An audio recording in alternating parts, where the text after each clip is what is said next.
Dear readers, Biff, Chip, Kipper, and their friends are on a mission. As time runners, they have to help the last time guardian, Mortlock, in his battle to defeat the evil Vyrons. The Vyrons aim to cause chaos by going back in time and changing history. And it's the Time Runner's job to stop them. This story is set during the reign of King Alfred the Great.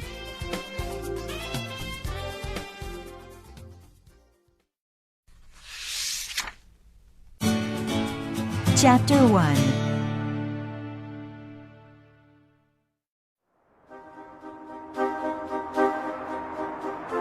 The Vyron stood quietly, watching. From the ridge where he was, he could see the Viking camp. Smoke from their fires gently rose in the morning air. It all looked so peaceful.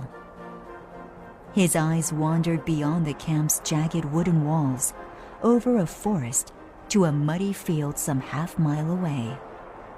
There, delicate trails of rising smoke marked another camp, the Saxon army camp, his camp.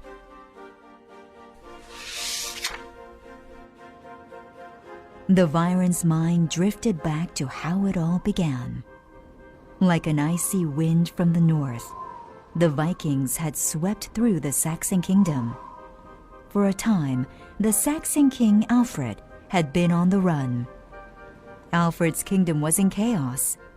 The Vyron smiled when he remembered this. He had joined King Alfred's army for one reason only. He wanted to keep the war against the Vikings going and ruin any chance of peace. But now, things seemed to be going well for Alfred at last. The Saxon had driven the Vikings back and surrounded their camp. The Vikings were trapped and had little food. They were close to surrendering. The Vyron had to keep the battle going. But how? Hey! A voice interrupted the Vyron's thoughts. Wulfgar! It was Rodor, the son of one of King Alfred's chief men. Are you going to help me with this or not? Rodor was standing by a heap of branches. It was Rodor and Wulfgar's job to stack the branches into a bonfire called a beacon. If there was any trouble, the beacon would be lit, and the fire would be seen for miles. It would be a signal to tell the Saxons to fight. Whatever you say, young sire, mumbled Wulfgar. They stacked the branches in silence, till Rodor suddenly spoke.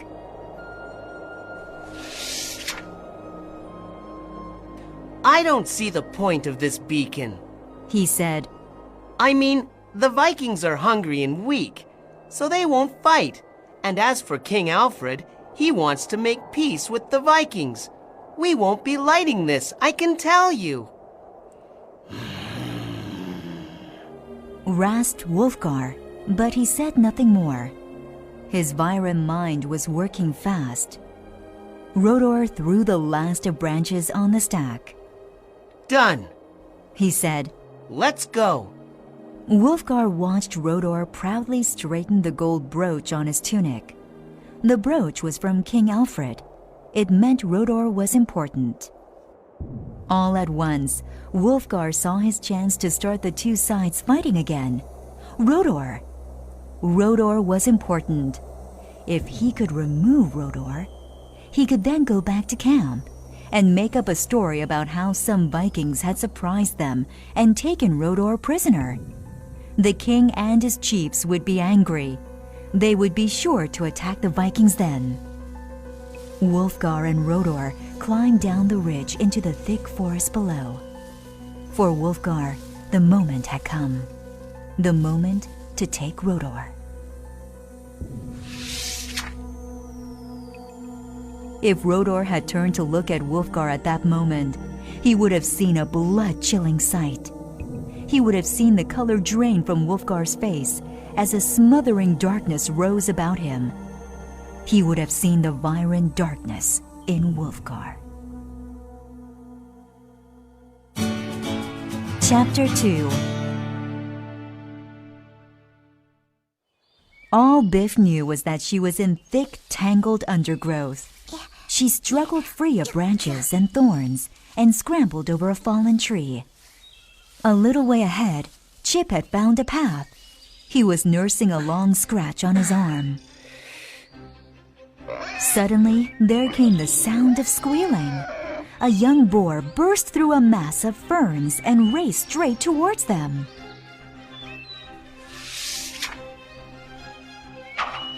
In an instant, 2 arrows thwacked into the ground, just missing the boar's legs.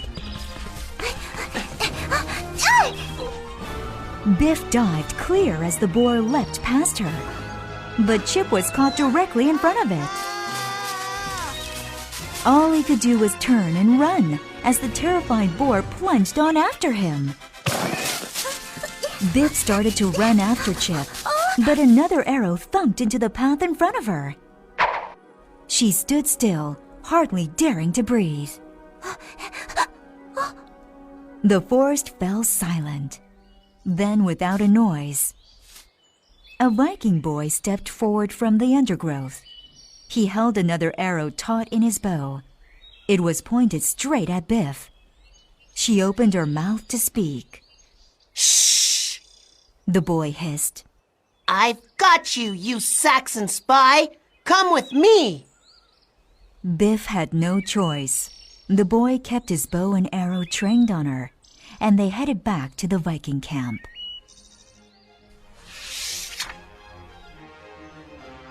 Meanwhile, Chip continued to crash through the forest. As he ran, he turned to see if the boar was still behind him. But just then, he stumbled over something solid and fell heavily to the ground. Ah! To Chip's amazement, a boy lay tied up at his feet. The boy opened his mouth to speak. Rodo! Wolf! Beware! He managed to mutter. Chip was confused. A wolf? He nervously looked around and found himself looking straight at the sharp end of a sword. A Viking girl stood pointing the sword at Chip. From her shoulder hung several dead rabbits. So, She smiled. we lost a boar, but caught a couple of Saxons. The boar! Chip opened his mouth to speak. He wanted to ask about Biff, but the girl raised a finger to her lips. Shh! She said. Saxon soldiers everywhere. She flicked her sword towards Chip and Rodor. You must come with me, She muttered. but do not make a sound. Chapter 3. Meanwhile, back at the Saxon camp, Wulfgar had made up a story about how Rodor had been captured by Viking soldiers. The Saxon chiefs were furious. War! They all shouted. Wulfgar smiled to himself as he listened to their angry reaction. If only they knew the truth, that in fact he had used the power of his Viren stare to wipe Rodor's memory and left him to the darkness of the forest. Like a pack of barking dogs, the chiefs argued about what to do next. Only King Alfred sat as still as a statue, listening. In his hand, he clutched a scroll. It was the peace treaty he had hoped to offer the Vikings. Suddenly, he stood up and threw the peace treaty into the center of the room. War? He shouted. Are we to throw away the chance of peace so easily? Chief Edwin, Rodor's father, stepped forward. But they have my son! He pleaded. Alfred rested his hand on Edwin's shoulder. And how will attacking them help that? He asked. Edwin lowered his head in sadness. No! Continued Alfred. The time has come to talk. It is only by understanding that we can settle our differences.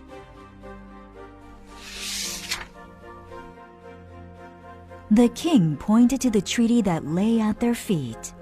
It is the only way to end this hatred. Wulfgar struggled to hide his Viren nature.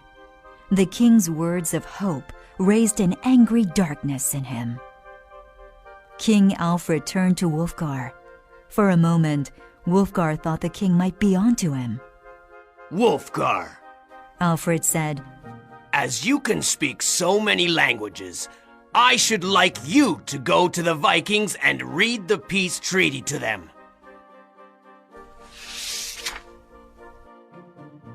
The king looked around the room. Are we agreed? The room fell silent. Then slowly, Chief Edwin picked up the treaty and handed it to Wulfgar. We are agreed, He said. Chapter 4. Biff's link signal kept breaking up.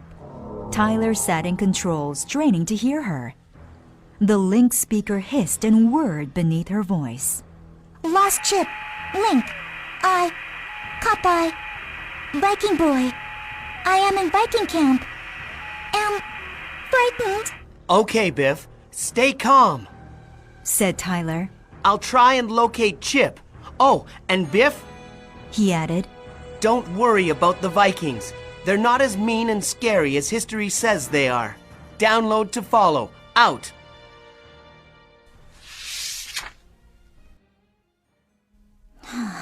Easy for you to say, Tyler. Muttered Biff as she closed her link. She looked around. She was shut in a long, narrow building.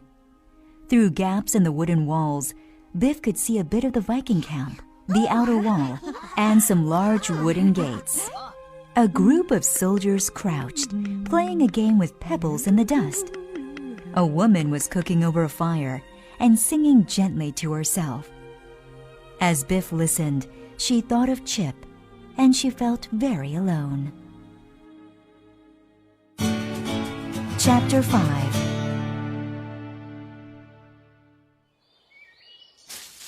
Oh, it's no good. Said a voice from the undergrowth. The voice made Chip jump.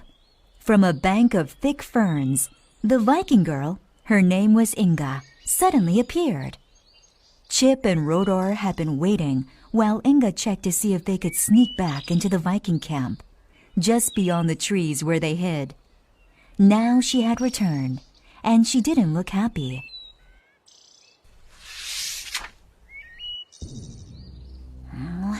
Saxon soldiers, She whispered. we'll have to wait till it gets really dark. One good thing, though. Inga pulled some tree bark from her pocket. I found this. What is it? Asked Chip. Inga glanced at Rodor, who was still muttering to himself as if he were in a dream. Medicine. She said. She began to grind the bark into a pulp. An old Viking remedy. It's good for the head. Suddenly, Inga whirled round. A little way from where they were hiding stood a wild boar. Even Chip could see it was acting strangely. It stood still, sniffing the air, with every hair on its back bristling. Just then, a horseman appeared. He was heading in the direction of the Viking camp, but also straight into the path of the snarling boar.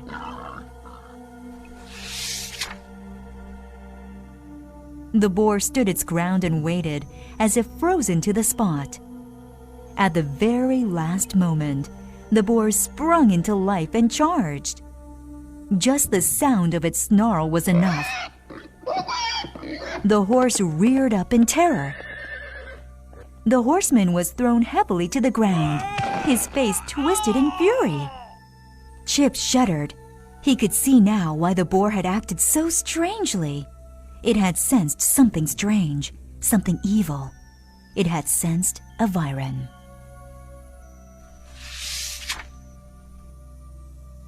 Wulfgar got to his feet and tried to grab hold of the terrified horse, but it shied away. He raised his arm in anger, and the horse turned and bolted. Ah! Without stopping even for a moment, Wulfgar began to walk. He didn't even look round. Had he done so, he would have seen King Alfred's peace treaty. It was lying on the forest floor, where he had fallen from his horse. Chapter 6. Inga broke the seal on the scroll of paper and read. The Saxon language is similar to ours. I can understand bits of this, but not much. She handed it to Chip to read, but he could only understand one word. Alfred. Suddenly, Rodor stood up. Let me read it! He cried. Alfred, King of Saxon England. He began to read, slowly at first, but then with more confidence.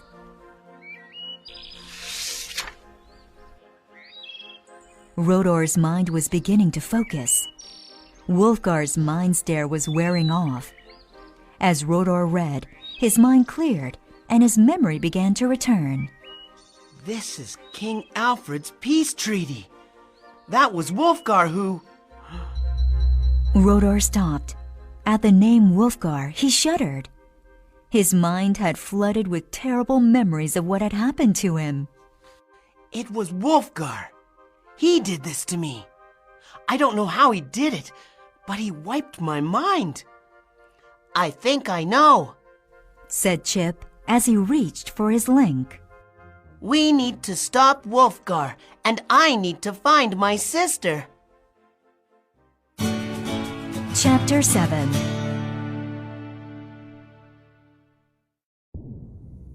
So Chip's link had turned itself off. He must have knocked it when the boar chased him. Tyler was talking to Biff on the link.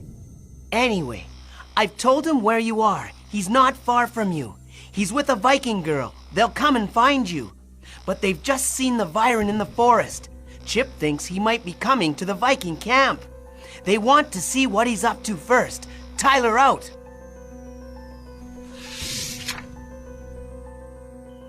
No sooner had Biff closed her link than she heard a cry from a guard on the camp wall. Stranger at the gates!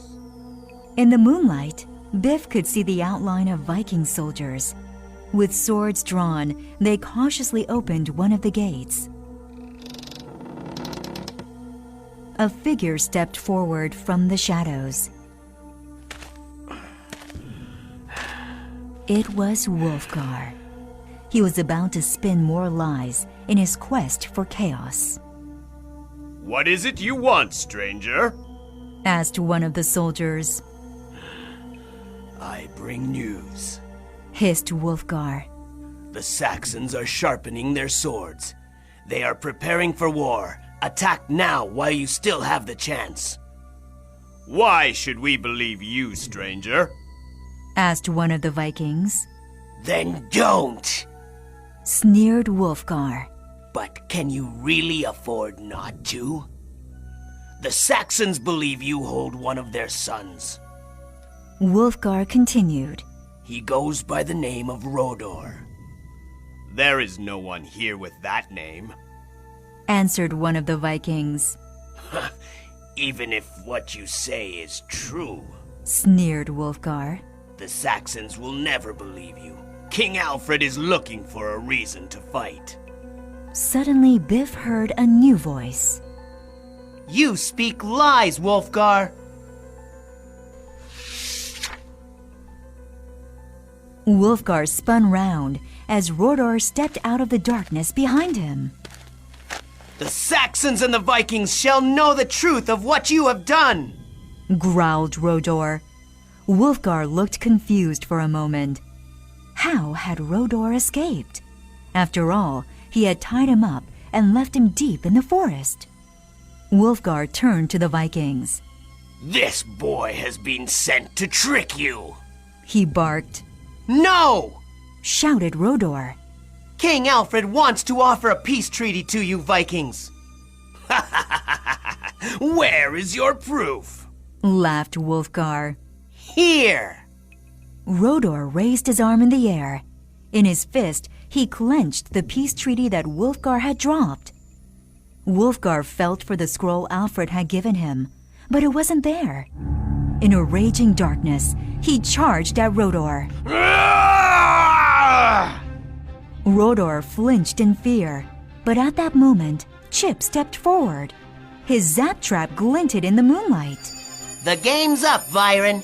He said, Never! screamed the Viren as he turned and fled into the night.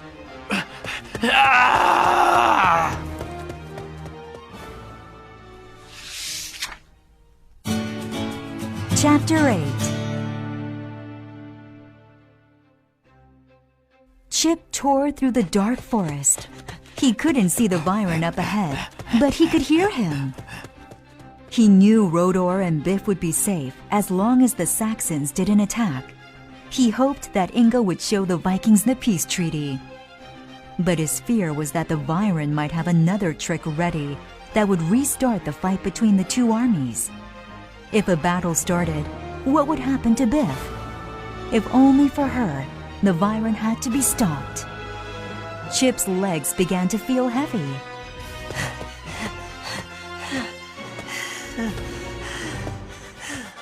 He was breathing hard. He felt as if he were running uphill. He was. The Viren was heading up the ridge towards the beacon. He was going to light it. It would summon the Saxon army. Chip had to stop him at all costs. At the top, the Viren stopped at the beacon. He was fumbling in his pocket. His face twisted into a terrifying snarl as he watched Chip hurl a zap trap towards him.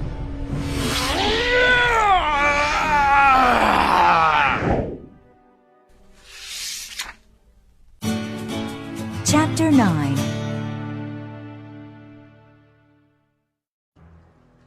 Inga had only just let Biff out when a mighty cry went up in the Viking camp.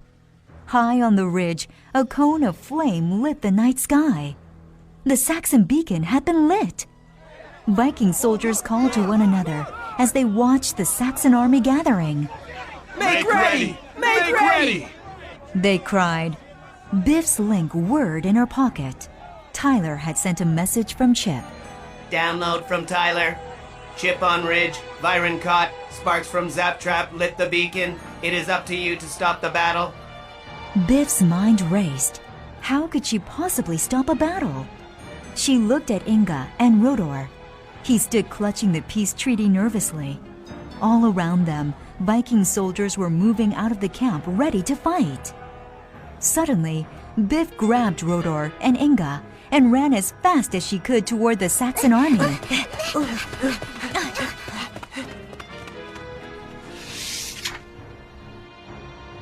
From the ridge, Chip watched as the two armies gathered to face each other across an open field. Chip shook his head sadly. Though the Viren had been caught, he had won. The battle seemed impossible to avoid. Then, to his amazement, he saw Biff, Rodor, and Inga running past the Viking soldiers and across the field towards the Saxons. On seeing Rodor running towards them, the Saxons started to cheer. King Alfred stepped forward to greet him. Many of the Saxon chiefs gathered round Rodor, Biff, and Inga.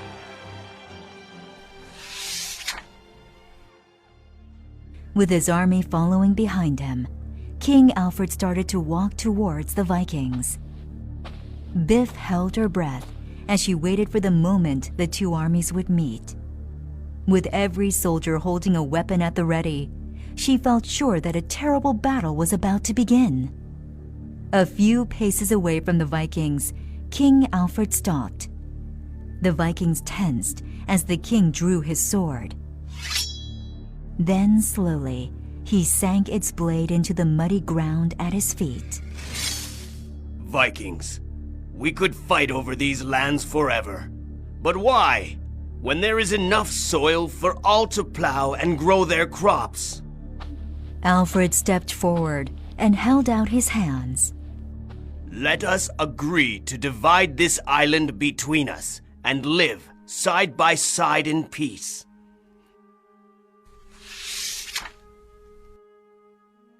You rule by your laws and we Saxons by ours. Our laws and our languages are so similar that in time we could even trade with one another. Slowly, one after another, the Vikings pushed their swords into the earth. No longer invaders, the Vikings were here to stay. Biff opened her link. Time to go. She said,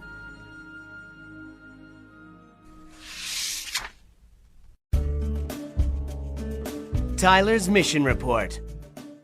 Location: Wessex, England. Date: 878.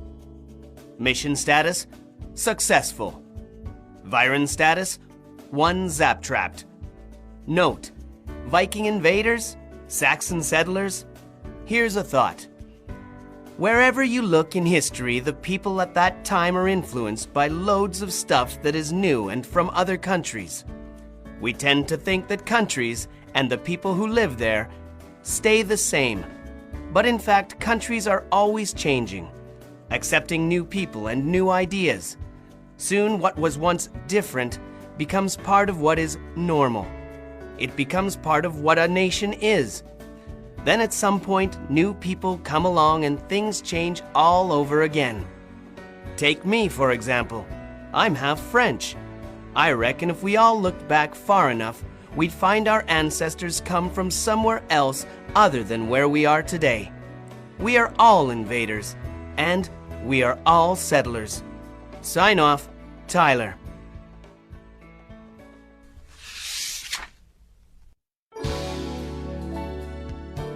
History downloaded. Vikings and Saxons. The Saxons came to expect the terrifying Viking raids from across the North Sea. Everyone knew what the Vikings wanted: treasure. The Saxons did their best to hide it, whilst the Vikings tore village after village apart to find it. But by the 9th century, things began to change. The Vikings were not after treasure so much as land. They wanted to settle. By the 870s, Northumbria, East Anglia, and Mercia were all under Viking influence. Now the Vikings turned their attention to the last great Saxon kingdom, Wessex, and its king, Alfred. Wessex very nearly fell to the Vikings. Had it done so, history would have taken a very different course. But against all odds, Alfred and his part-time army managed to defeat the Vikings and gain peace. The Viking king Guthrum makes peace with the Saxons. Alfred's peace treaty with the Vikings was brilliant because both sides were given honor and dignity. Rather than treating the Vikings as foreign invaders, the treaty recognized them and their king Guthrum as part of Britain. It recognized the lands under Viking rule, known as Danelaw, and agreed laws to help the Saxons and the Vikings to live as neighbors. For more information, see the Time Chronicles website, www.oxfordprimary.co.uk/Time Chronicles.